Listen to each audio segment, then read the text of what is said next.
એ તો સર્વ સિદ્ધાંત પહેલું કામ, એને આપણી ભાષામાં કોમન સેન્સ. ભાગવતમાં શું નથી? બધું જ છે. બીજું, સંસારના ભયનો વિનાશ કરે છે. જે માણસ ભયગ્રસ્ત રીતે જ આમ એટલો બધો ભયભીત જીવે છે, ખોટે ખોટું બીપી વધારીને બેઠો છે માણસ, કારણ વગરનું ભયની કલ્પના, કેવલ ભયની કલ્પના. એના માટે ભાગવતમાં શબ્દ આપ્યો છે, રજ્જો સર્પ ન્યાયનો એક વાત કરી છે. રજ્જો એટલે રસ્સી અને સર્પ. અંધારામાં તમે જતા હો અને એમાં રસ્તામાં દોરડું પડ્યું છે અને જે સ્થિતિ થાય એવી સ્થિતિ 90% લોકોની આ સંસારમાં છે. પડ્યું છે દોરડું, પણ કલ્પના શેની છે? સાપની. હવે એનો ભય દૂર કરવા માટે એક જ વસ્તુ, કોઈ થોડો પ્રકાશ કરી દે અને બતાવી દે કે આ દોરડું છે, એટલે માણસ નિર્ભય. એવી રીતે સંસારના મૂળ રૂપને બતાવી દે કોઈ મહાપુરુષ, કોઈ સદગુરુ, એટલે માણસ નિર્ભય. એટલે એને રજ્જો સર્પ ન્યાય. બાકી તો ભયમાં જ જીવે છે સંસાર. હા, ભયની કલ્પના. મનમાં એવું બધું ઘૂસી ગયું છે ને, વાત જવા દે. હા, બહુ ઘૂસાડ્યું છે. આપણા ઘરમાં સ્ટોર રૂમ હોય ને, હા, એમાં બહેનોને તો બહુ આદત. હા, 20 વર્ષથી કાંઈ કામ ન લાગ્યું હોય એ સ્ટોર રૂમમાં હોય. હા, અને ભવિષ્યના 20 વર્ષ હજી કામમાં આવવાનું નથી, પણ બહેનો હાંચવી રાખે. હા, આપણે કહીએ આ બધું શું બધું ડફચર કેમ નાખ, તો કે સંઘરેલો સર્પે કામ લાગે, એમ કહીને એ રાખી મૂકે. આ જો સર્પ કામ લાગતો હોય તો ઘરમાં એક રાખવો જોઈએ બધાને. આપણી કહેવત છે, હંગરેલો આપે કામ લાગે નહીં.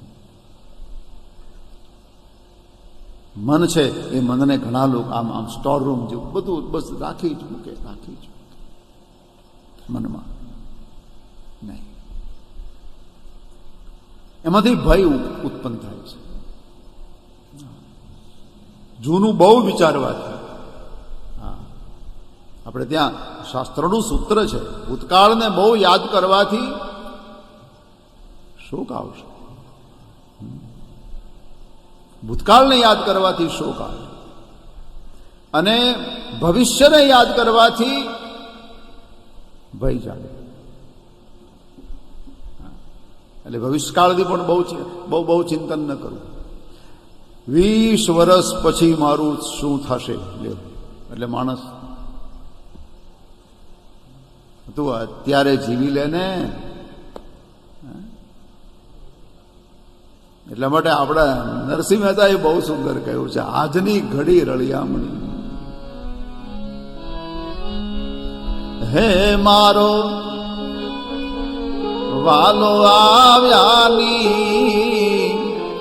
વધામણી જીરે, મારો વાલો આવ્યાની વધામણી જીરે, મારો વાલો આવ્યાની વધામણી જીરે, મારો વાલો આવ્યાની વધામણી જીરે. આજની ઘડી જીવાલા, આજની ઘડી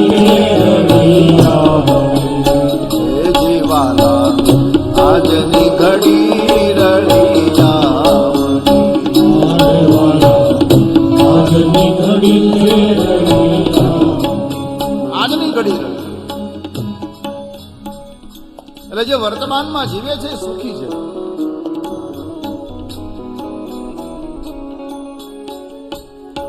વીસ વર્ષ પછી, 10 વર્ષ પછી શું થશે આ છોડો, થઈ ગયું છે એને શું. વિદ્વાન ધર્મનિષ્ઠ ભગવાન કૃષ્ણ કહે છે, ગયેલાનો શોક ન કરે. વર્તમાનમાં જ એટલે મન ભયથી મુક્ત રહે.